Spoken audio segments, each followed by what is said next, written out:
50-50 Senate. Let's all move to Georgia and vote in January. Good evening. Good evening. Good evening. Thank you. Thank you. That tan suit. So, thank you. Good evening. So, I think Trump will quit. Congressman John Lewis, before his passing, wrote, "Democracy is not a state, it is an act." And what he meant was that America's democracy is not guaranteed. It is only as strong as our willingness to fight for it.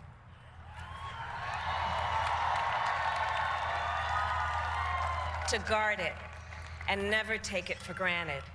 And protecting our democracy takes struggle, it takes sacrifice, but there is joy in it, and there is progress, because we, the people, have the power to build a better future.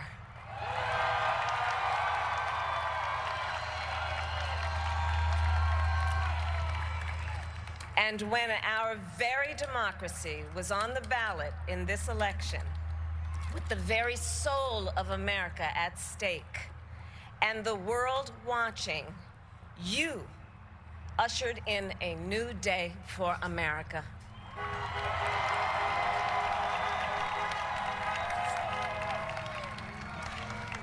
To our campaign staff and volunteers, this extraordinary team, thank you for bringing more people than ever before into the democratic process.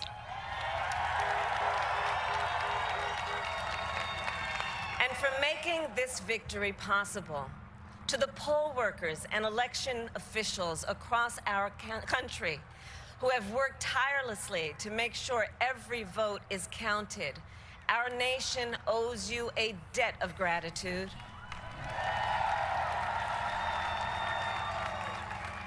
You have protected the integrity of our democracy.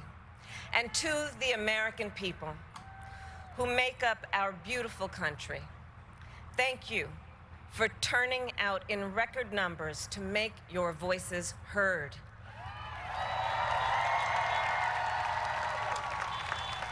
And I know times have been challenging, especially the last several months. The grief, sorrow, and pain, the worries and the struggles. But we have also witnessed your courage, your resilience, and the generosity of your spirit. For 4 years, you marched and organized for equality and justice, for our lives and for our planet. And then you voted.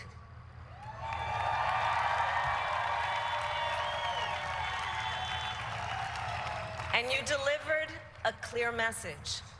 You chose hope and unity, decency, science, and yes, truth.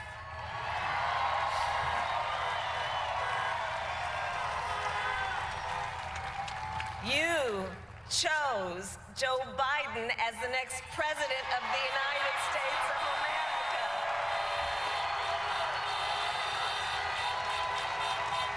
I want a horn. And Joe is a healer, a uniter, a tested and steady hand, a person whose own experience of loss gives him a sense of purpose that will help us as a nation reclaim our own sense of purpose. And a man with a big heart who loves with abandon. It's his love for Jill, who will be an incredible First Lady.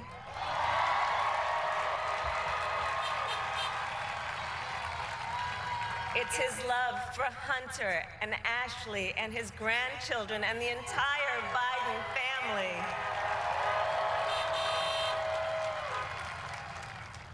And while I first knew Joe as vice president, I really got to know him as the father who loved Bo, my dear friend who we remember here today. And to my husband, Doug, and our children, Cole and Ella, and my sister Maya, and our whole family, I love you all more than I can ever express.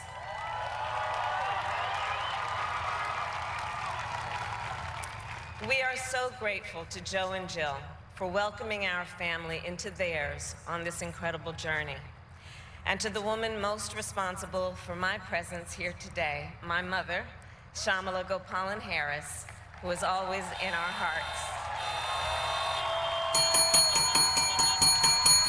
When she came here from India at the age of 19, she maybe didn't quite imagine this moment. But she believed so deeply What if she did? in America, where a moment like this is possible. And so I am thinking about her and about the generations of women, Black women. I didn't cut away from the speech, Asian, it just did. White, Latina, Native American women who throughout our nation's history have paved the way for this moment tonight. Women who fought and sacrificed so much for equality and liberty and justice for all, including the Black women who are often, too often, overlooked, but so often prove they are the backbone of our democracy.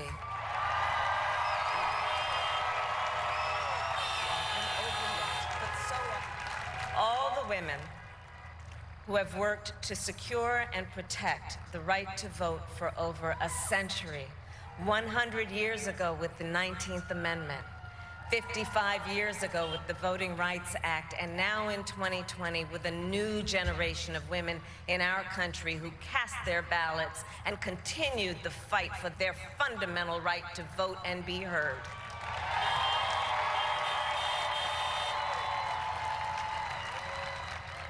Tonight I reflect on their struggle, their determination, and the strength of their vision to see what can be unburdened by what has been. And I stand on their shoulders. And what a testament it is to Joe's character that he had the audacity to break one of the most substantial barriers that exists in our country and select a woman as his vice president.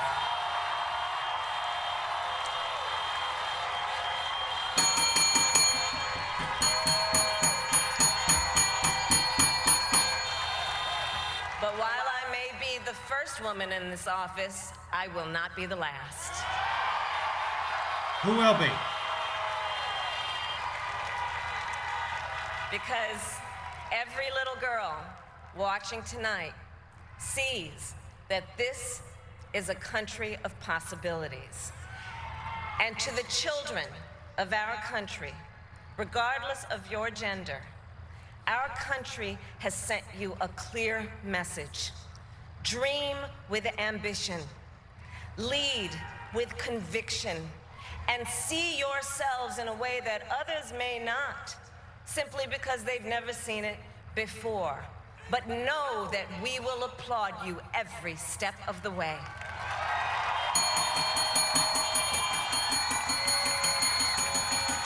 And to the American people, no matter who you voted for, I will strive to be a vice president, like Joe was to President Obama, loyal, honest, and prepared, waking up every day thinking of you and your family.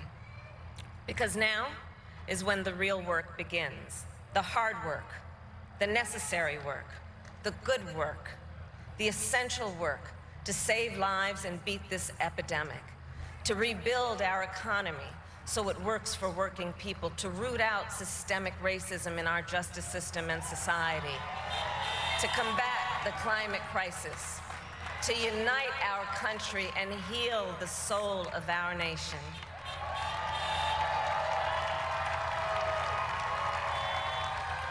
And the road ahead will not be easy, but America is ready. and so are Joe and I.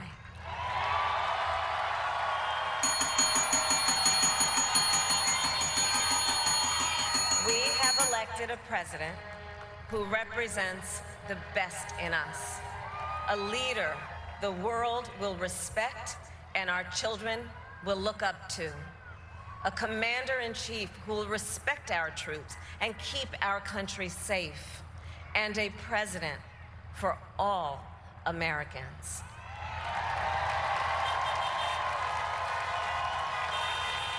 And it is now my great honor to introduce the President-elect of the United States of America, Joe Biden.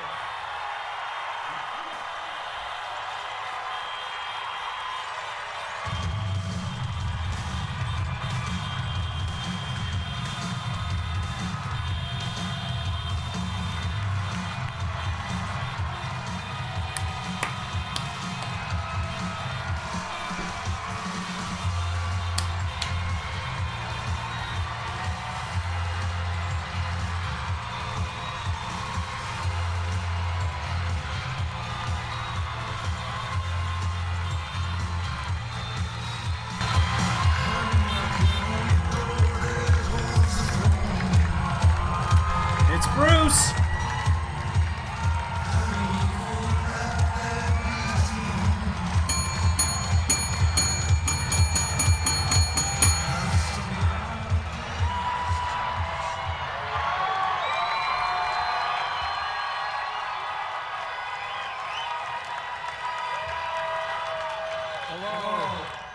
Hello. My fellow Americans, and the people who brought me the dance, Delawareans. I see my buddy Senator Tom Carper down there, and I think Senator Coons is there, and I think the governor's around. Is that Ruth Ann? And that former Governor Ruth Ann Minner. Most importantly, my sisters-in-law, my sister Valerie. Anyway. Folks, the people of this nation have spoken. They've delivered us a clear victory, a convincing victory, a victory for we the people.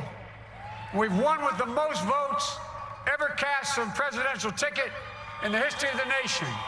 74 million.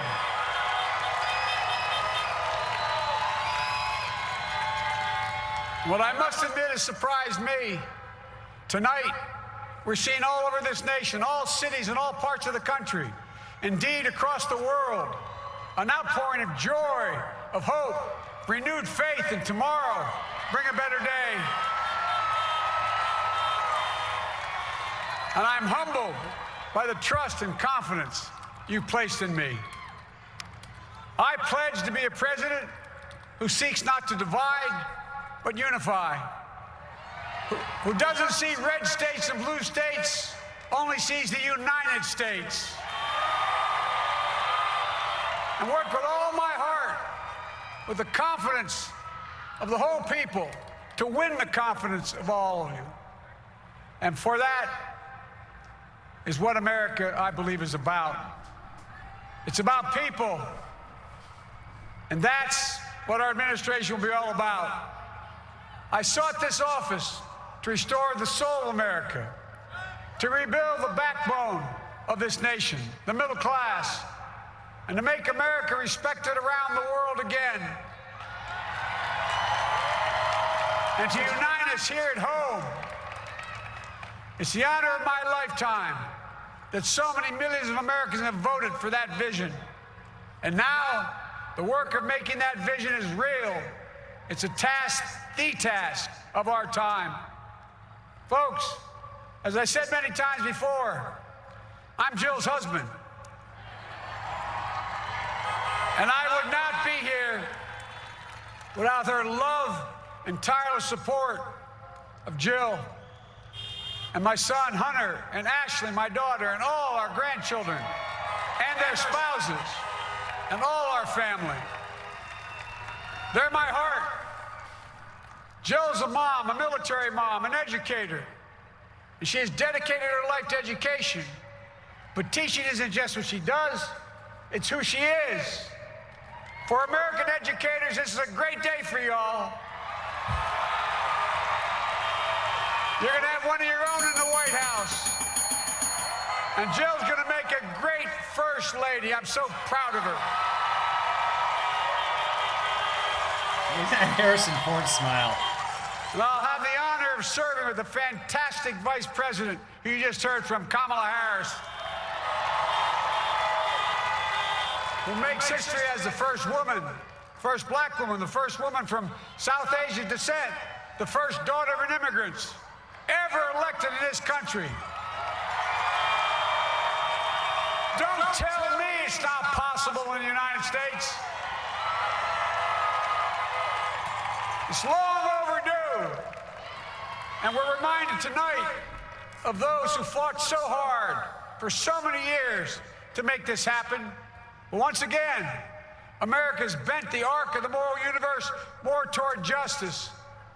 Kamala, Doug, like it or not, your family. You become an honorary Biden, there's no way out. To all those of you who volunteered and worked the polls in the middle of this pandemic, local elected officials, you deserve a special thanks from the entire nation. And to my campaign team and all the volunteers, and all who gave so much of themselves to make this moment possible, I owe you. I owe you. I owe you everything. And to all those who supported us, I'm proud of the campaign we built and ran.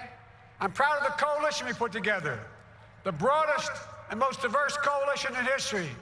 Democrats, Republicans, independents, progressives, moderates, conservatives, young, old, urban, suburban, rural, gay, straight, transgender, white, Latino, Asian, Native American. I mean it, especially those moments, and especially those moments when this campaign was at its lowest ebb. The African-American community stood up again for me. You've always had my back, and I'll have yours. I said at the outset, I wanted to represent this campaign to represent and look like America. We've done that. Now that's what I want the administration to look like and act like. For all those of you who voted for President Trump, I understand the disappointment tonight. I've lost a couple times myself. But now, let's give each other a chance. It's time to put away the harsh rhetoric, lower the temperature, see each other again, listen to each other again. And to make progress, we have to stop treating our opponents as our enemies.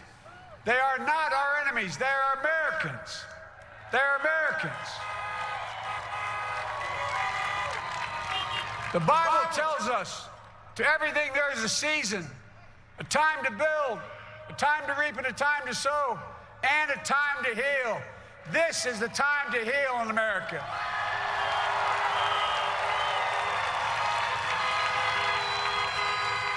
Now this campaign is over. What is the will of the people? What is our mandate? I believe it's this. Americans have called upon us to marshal the forces of decency, the forces of fairness, to marshal the forces of science and the forces of hope in the great battles of our time.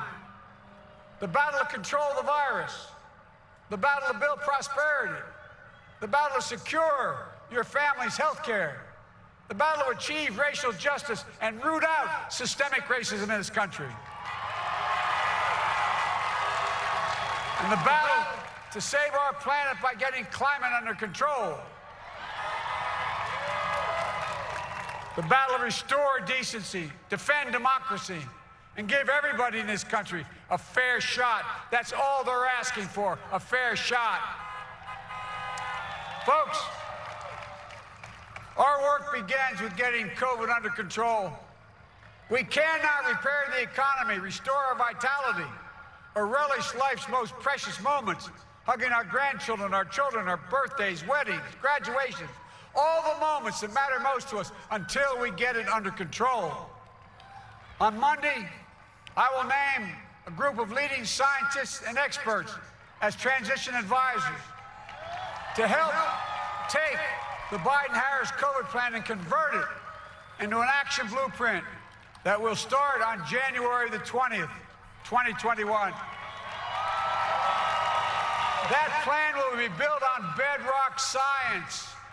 It will be constructed out of compassion, empathy, and concern. I will spare no effort, none, or any commitment to turn around this pandemic. Folks, I'm a proud Democrat,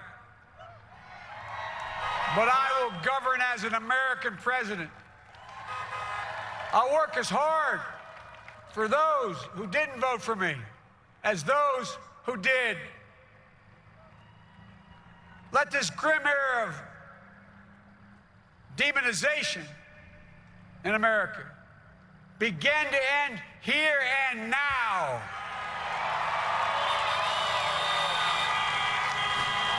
The refusal of Democrats and Republicans to cooperate with one another, it's not some mysterious force beyond our control. It's a decision, a choice we make. And if we can decide not to cooperate, then we can decide to cooperate. And I believe that this is part of the mandate given to us from the American people. They want us to cooperate in their interest. And that's the choice I'll make. And I'll call on Congress, Democrats and Republicans alike, to make that choice with me. The American story is about slow yet steadily widening the opportunities in America. And make no mistake, too many dreams have been deferred for too long. We must make the promise of the country real for everybody, no matter their race, their ethnicity, their faith, their identity, or their disability. Folks, America has always been shaped by inflection points, by moments in time where we've made hard decisions about who we are and what we want to be. Lincoln in 1860, coming to save the Union. FDR in 1932, promising a beleaguered country a new deal.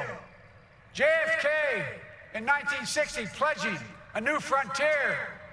And 12 years ago, when Barack Obama made history, he told us, yes, we can. Well, folks, we stand at an inflection point. We have an opportunity to defeat despair, to build a nation of prosperity and purpose. We can do it. I know we can. I've long talked about the battle for the soul of America. We must restore the soul of America. Our nation is shaped by the constant battle between our better angels and our darkest impulses. And what presidents say in this battle matters. It's time for our better angels to prevail. Tonight, the whole world is watching America. And I believe at our best, America is a beacon for the globe. We will lead not only by the example of our power, but by the power of our example. I've always believed, many of you heard me say it, I've always believed we can define America in one word: possibilities. That, in America, everyone should be given an opportunity to go as far as their dreams and God-given ability will take them. You see, I believe in the possibilities of this country. We're always looking ahead to an America that's freer and more just, ahead to an America that creates jobs with dignity and respect, ahead of America that cures diseases like cancer and Alzheimer's, ahead to an America that never leaves anyone behind, ahead of America that never gives up, never gives in. This is a great nation. It's always been a bad bet to bet against America. We're a good people. This is the United States of America, and there's never been anything we've been not able to do when we've done it together. Folks, in the last days of the campaign, I began thinking about a hymn that means a lot to me and my family, particularly my deceased son, Bo. It captures the faith that sustains me and which I believe sustains America. And I hope it can provide some comfort and solace the 230,000 Americans who've lost a loved one to this terrible virus this year. My heart goes out to each and every one of you. Hopefully this hymn gives you solace as well. It goes like this. And he will raise you up on eagle's wings, bear you on the breath of dawn, and make you to shine like the sun, and hold you in the palm of his hand. And now together, on eagle's wings, we embark on the work that God and history have called upon us to do, with full hearts and steady hands, with faith in America and in each other, with love of country, a thirst for justice. Let us be the nation that we know we can be, a nation united, a nation strengthened, a nation healed. The United States of America, ladies and gentlemen, there's never been anything we've tried we've not been able to do. So remember, as our grandpapa used to say when I walked out of his home when I was a kid up in Scranton, he said, "Joey, keep the faith." And our grandmother, when she was alive, she yelled, "No, Joey, spread it. Spread the faith. God love you all. May God bless America, and may God protect our troops." Thank you, thank you, thank you.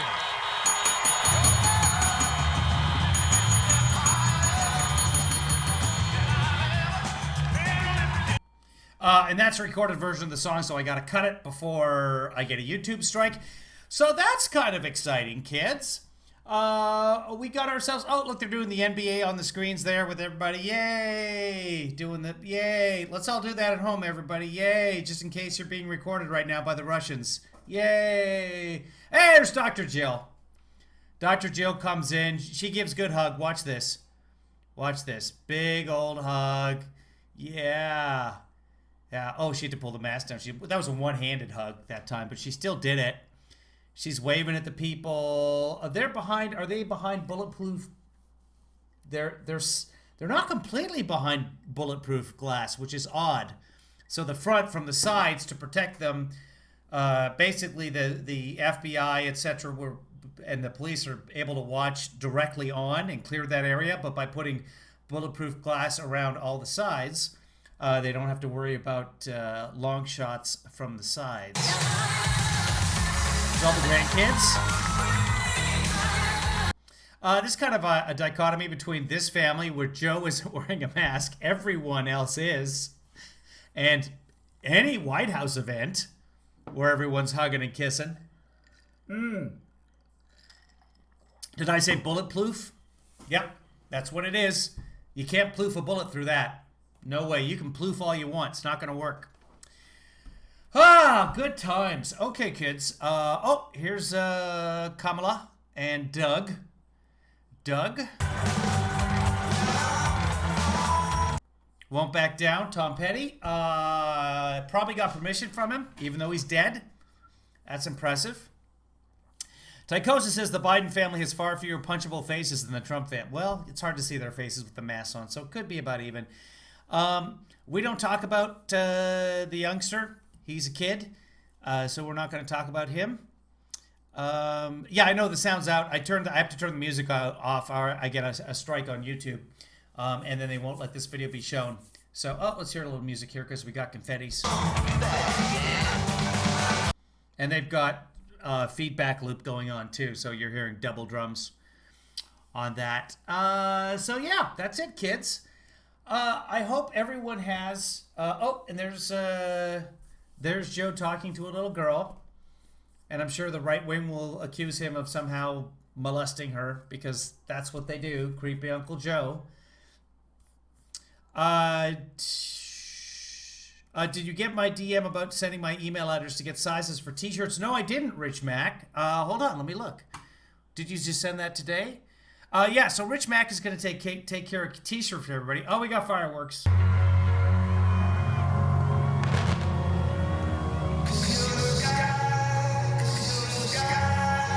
Okay, a little Coldplay for you. Rich. I'm just looking for Rich Mack's email here so I can get oh, yeah, okay. It was in blue. It just I had so many emails above you or DMs or whatever that I didn't notice it. But thank you. Yeah, so I'll get you email addresses and stuff, and I'll send out notices to everybody. If you are a contributor on Patreon, $25 or above, then you do get a t-shirt. Rich is going to take care of all the details. I will be communicating for him or sending him or you his email address or whatever, and we'll figure out a way for you to get in touch with Rich and give you the sizes and requests and all that sort of stuff. And I've got to talk to Rich and figure out what to do in terms of what we order and what colors and stuff like that. But we'll get this all done. Now that the election is done, we'll have some time. I got a big audition tomorrow. Once that's done, I'm free until the end of time. And oh, that's a fireworks display in front of a lighted American flag, or map of America, which is kind of cool.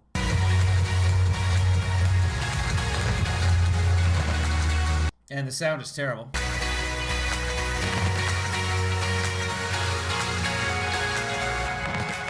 The sky's full of stars from the Coldplay. Oh, wow. I feel happy. I feel relieved. Guard yourself, though. Gird yourself. Gird your loins. Gird your armor. This could be a very, very bad couple of months. Because Trump, if we know anything about Trump, is all about punching back 10 times harder. And once he realizes that the American people said, get out of here, you're fired, it's not going to be pretty. Trump could do some awful, terrible, very mean, nasty, no good things between now and Inauguration Day. So be prepared, my friends. We will be monitoring it all. We will be talking about it with you guys. What you want to do now is stop watching the broadcast and go watch the fireworks on your own television display. I'd love to share the sound with you because fireworks are half sound. I can't because of the YouTube. So I will let you go for tonight. Peace and love and joy to everyone. And as Biden said today, this is a time of joy, hope, renewed faith, and tomorrow, a better day, my friends. 46. Congratulations. I'm not even going to play I Hate This House. Congratulations to our friend, President Joe Biden.